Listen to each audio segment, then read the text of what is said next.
Chapter 15, The Forbidden Forest. Things couldn't have been worse. Filch took them down to Professor McGonagall's study on the first floor, where they sat and waited without saying a word to each other.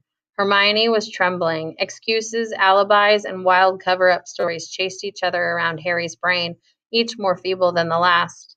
He couldn't see how they were going to get out of trouble this time. They were cornered.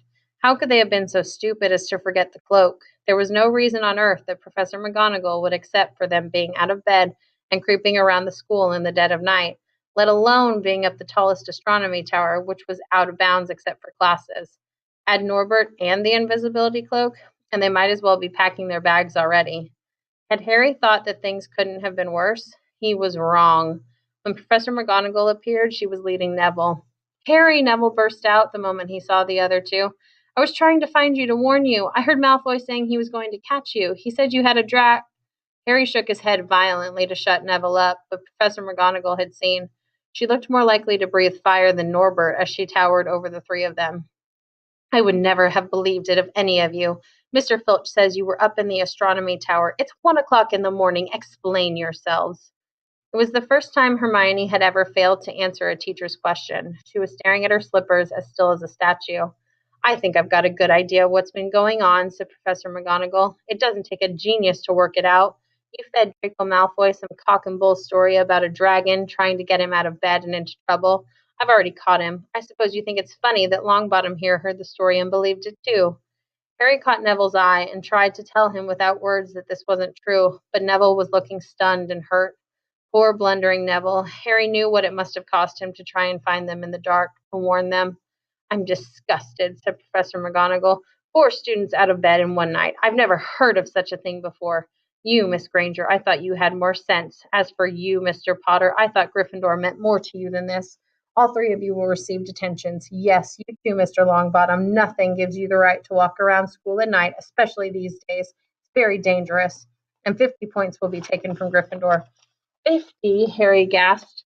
They would lose the lead he'd won in the last Quidditch match. 50 points each, said Professor McGonagall, breathing heavily through her nose. "Professor, please, you can't. Don't tell me what I can and can't do, Potter. Now get back to bed, all of you. I've never been more ashamed of Gryffindor students." 150 points lost. That put Gryffindor in last place. In one night, they'd ruined any chance Gryffindor had had for the House Cup. Harry felt as though the bottom had dropped out of his stomach. How could they ever make up for this? Harry didn't sleep all night. He could hear Neville sobbing into his pillow for what seemed like hours. Harry couldn't think of anything to say to comfort him. He knew Neville, like himself, was dreading the dawn. What would happen when the rest of Gryffindor found out what they'd done? At first, Gryffindors passing the giant hourglasses that recorded the house points the next day thought there'd been a mistake. How could they suddenly have 150 points fewer than yesterday? And then the story started to spread. Harry Potter, the famous Harry Potter, their hero of 2 Quidditch matches, had lost them all those points. Him and a couple of other stupid first years. From being one of the most popular and admired people at the school, Harry was suddenly the most hated. Even Ravenclaws and Hufflepuffs turned on him because everyone had been longing to see Slytherin lose the House Cup. Everywhere Harry went, people pointed and didn't trouble to lower their voices as they insulted him. Slytherins, on the other hand, clapped as he walked past them, whistling and cheering. "Thanks, Potter, we owe you one." Only Ron stood by him. "They'll all forget this in a few weeks. Fred and George have lost loads of points in all the time they've been here, and people still like them." "They've never lost 150 points in one go, though, have they?" said Harry miserably. "Well, no," Ron admitted. It was a bit late to repair the damage, but Harry swore to himself not to meddle in things that weren't his business from now on. He'd had it with sneaking around and spying. He felt so ashamed of himself that he went to Wood and offered to resign from the Quidditch team. "Resign?" Wood thundered. "What good'll that do? How are we going to get any points back if we can't win at Quidditch?" But even Quidditch had lost its fun. The rest of the team wouldn't speak to Harry during practice. If they had to speak about him, they called him the Seeker. Hermione and Neville were suffering too. They didn't have as bad a time as Harry because they weren't as well known, but nobody would speak to them either. Hermione had stopped drawing attention to herself in class, keeping her head down and working in silence.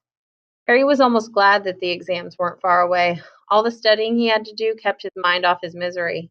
He, Ron, and Hermione kept to themselves, working late into the night, trying to remember the ingredients in complicated potions, learn charms and spells by heart, memorize the dates of magical discoveries and goblin rebellions. Then, about a week before the exams were due to start, Harry's new resolution not to interfere in anything that didn't concern him was put to an unexpected test. Walking back from the library on his own one afternoon, he heard somebody whimpering from a class up ahead. As he drew closer, he heard Quirrell's voice. No, no, not again, please. It sounded as though someone was threatening him. Harry moved closer. All right, he heard Quirrell sob. Next second, Quirrell came hurrying out of the classroom, straightening his turban. He was pale and looked as though he was about to cry. He strode out of sight. Harry didn't think he'd even noticed him. He waited until Quirrell's footsteps had disappeared, then peered into the classroom. It was empty, but a door stood ajar at the other end. Harry was halfway toward it before he remembered what he'd promised himself about not meddling. All the same, he'd have gambled 12 Sorcerer's Stones that Snape had just left the room, and from what Harry had just heard, Snape would be walking with a new spring in his step. Quirrell seemed to have given in at last. Harry went back to the library, where Hermione was testing Ron on astronomy. Harry told them what he'd heard. Snape's done it then, said Ron. If Quirrell's told him how to break his anti-dark force spell. They're still fluffy, though, said Hermione. Maybe Snape's found out how to get past him without asking Hagrid, said Ron, looking up at the thousands of books surrounding them. I bet there's a book somewhere in here telling you how to get past a giant three-headed dog. So what do we do, Harry? The light of adventure was kindling again in Ron's eyes, but Hermione answered before Harry could. Go to Dumbledore. That's what we should have done ages ago. If we try anything ourselves, we'll be thrown out for sure. But we've got no proof, said Harry. Quirrell's too scared to back us up. Snape's only got to say he doesn't know how the troll got in at Halloween, and that he was nowhere near the third floor. Who do you think they'll believe, him or us? It's not exactly a secret we hate him. Dumbledore will think we made it up to get him sacked. Filch wouldn't help us if his life depended on it. He's too friendly with Snape, and the more students get thrown out, the better, he'll think. And don't forget, we're not supposed to know about the stone or Fluffy. That'll take a lot of explaining. Hermione looked convinced, but Ron didn't. If we just do a bit of poking around. No, said Harry flatly. We've done enough poking around. He pulled the map of Jupiter toward him and started to learn the names of its moons. The following morning, notes were delivered to Harry, Hermione, and Neville at the breakfast table. They were all the same. Your detention will take place at 11 o'clock tonight. Meet Mr. Filch in the entrance hall, Professor McGonagall.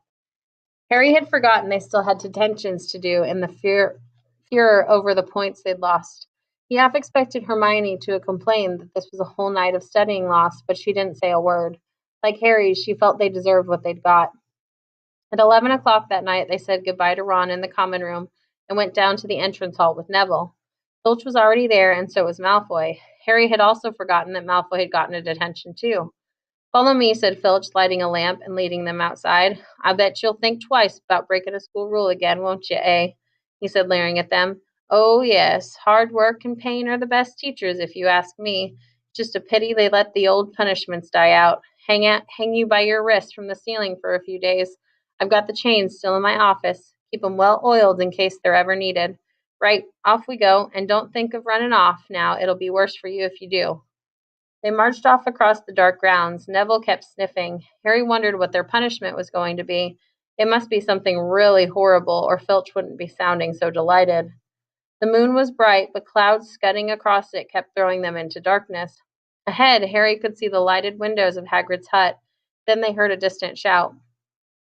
Is that you, Filch? Hurry up. I want to get started. Harry's heart rose. If they were going to be working with Hagrid, it wouldn't be so bad. His relief must have showed in his face, because Filch said, I suppose you'll think you'll be enjoying yourself with that oaf. Well, think again, boy. It's into the forest you're going, and I'm much mistaken if you'll all come out in one piece. At this, Neville let out a little moan, and Malfoy stopped dead in his tracks. The forest, he repeated, and he didn't sound quite as cool as usual. We can't go in there at night. There's all sorts of things in there. Werewolves, I heard. Neville clutched the sleeve of Harry's robe and made a choking noise.